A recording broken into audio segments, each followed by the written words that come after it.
Good morning. My name is John Rakestraw, and I'm the Executive Director of Boston College's Center for Teaching Excellence. And it's my great pleasure to welcome all of you to Excellence in Teaching Day 2015. A year ago today, I had not set foot on the BC campus. A year ago tomorrow, many of you gathered in this room and in other rooms on campus for what was then called eTeaching Day. And a year ago Friday, I showed up on campus for the first time for a job interview. I was struck that day, well, I should say, I came not knowing that I wanted to stay. I was struck that day by the energy on this campus, by the buzz on this campus around the practice of teaching. A big part of that buzz was the after tremors from eTeaching Day. Discussions from eTeaching Day flowed into several of my conversations that day, a conversation with David Quigley, now the provost, a conversation with a group of deans, a conversation with faculty.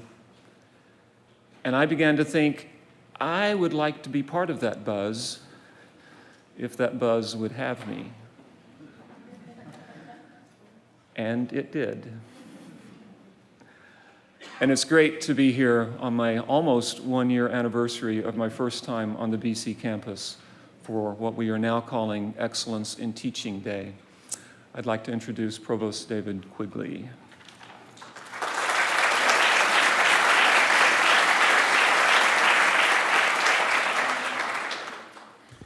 It's good to have you here, almost at that one-year anniversary. I will open by offering some brief apologies for any incoherence that's to come since I got off a red-eye from San Jose a couple hours ago. So the fact that I'm awake and at the podium is a great victory for at least this first-year provost. I was out there with a group of BC colleagues for the last couple of days, and as I often find, it's when you step away from campus that you get a clearer sense of what we value, what's special, what's particularly valuable here at Boston College. And again, that commitment to teaching that John felt a year ago that has certainly sustained me through my 17 years is something for which I'm very thankful. I had the great good fortune of moving over into Walhouse and taking over as Chief Academic Officer just as we were launching the new center and bringing John on board. So I just owe John, Christina, the whole team on the second floor of O'Neill a great debt of gratitude for all the work in putting this day together and for, again, sustaining across this year and many years our institution-wide commitment to teaching. Just a few brief remarks, because like you, I'm here to listen to the visiting speakers and to learn something across the day, to put myself at the end of another long academic year in the role of student, of learner, along with all the rest of you. Just to reaffirm from Father Leahy through all of us as a faculty how important teaching is to Boston College's sense of ourselves as an institution. I think it's one of the pieces that distinguishes us against our great set of competitors, our neighbors here in the Boston area, the great national universities.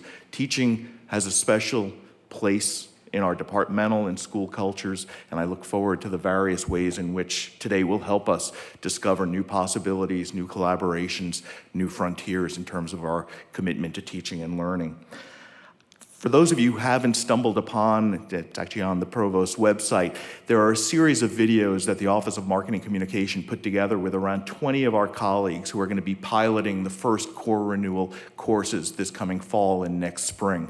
If you go onto the website and just do a quick Google search for BC core pilot courses, you'll find these pairs of faculty in front of a white screen. And to me, one of the great achievements, not just of the core revision process of these last few years, but I think of the current moment in terms of thinking about teaching, very much supported by CTE, is the spirit of conversation that comes across so powerfully in those videos. The sense of faculty across departmental boundaries, across generations, across schools, talking about what our best hopes for our students are, why we're putting ourselves out there with new courses, trying new approaches to the fundamental disciplines and ways of knowing that are at the heart of our core curriculum. So if you haven't checked those videos out yet, I very much recommend that you do, because they speak powerfully to that sense of ongoing conversation about what we really want in our teachings, for our teaching selves and for our students. The other point that I'll make, and I've made it in a couple of settings, and I'll be making it straight through convocation in September and beyond, is that one of the real successes of this first year in the Provost's office, for me, for Pat DeLu, for others, is that we're going to be welcoming, it turns out, the largest group of new faculty to the university later this summer. As we move on into the summer and fall, we have over 50, perhaps over 60 new faculty joining us across all schools, across so many different divisions within the university. Much to celebrate, also a sense of responsibility that I think we all need to take on in terms of making sure that we pass on to these new colleagues those elements of the culture of BC that we most value, including, as I mentioned earlier, that deep and abiding commitment to teaching and learning, to excellence in teaching and learning. So I think as we imagine, how do we onboard, how do we orient these new faculty, department by department, university-wide, I think we should be across the day-to-day, across this coming summer, and then over these next few months and years, thinking about how we can really be even more intentional about that kind of commitment, institution-wide commitment to excellent teaching.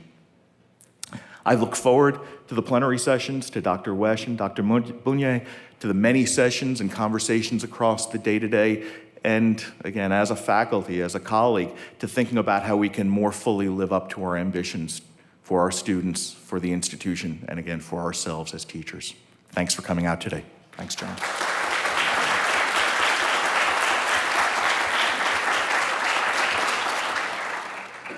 Thank you, David. An event like this doesn't happen out of nothing. And I guess I should start by thanking David and Pat and the Provost's office for the support that we've received in the center for this work. I should also thank ITS, who provided the breakfast for us this morning, Media Technology Services, doing technology in this room and in different rooms all day. The library has provided reception space for us this afternoon, where there will be door prizes, I'm told. The Center for Centers has helped with a lot of the logistical stuff. The faculty and library staff who have helped put together workshops. Our CTE graduate students and undergraduate students have performed work that will prepare them for life. The University Council on Teaching has been an advisor to me throughout the year on this event and other events related to teaching, and I'm very thankful for that. I'd have to call out the Excellence in Teaching Day Planning Committee, 4 members of CTE staff, Christina Joy, Brian Blakely, Peter Hess, and Jay Schneider, for their really solidly good work in pulling this event together. And just a personal thanks to the CTE staff who, as you know, already had a strong identity on campus as IDES and had done good work for many faculty and with many faculty. And they have found a way to bring me into their community, and together I think we're working to build something bigger. And I could not have had the first year that I've had without the CTE staff. So thanks to all of you. Also, I think it might be worth our taking just a minute to think about all of the people in our lives who are doing the work in the background that gives us the freedom and the privilege to do this sort of reflective work. There are people who are, cutting grass, cooking meals, washing dishes, cleaning spaces. All of these people are essential to our doing the work that we do. So I'd like to say thanks to all of these folks.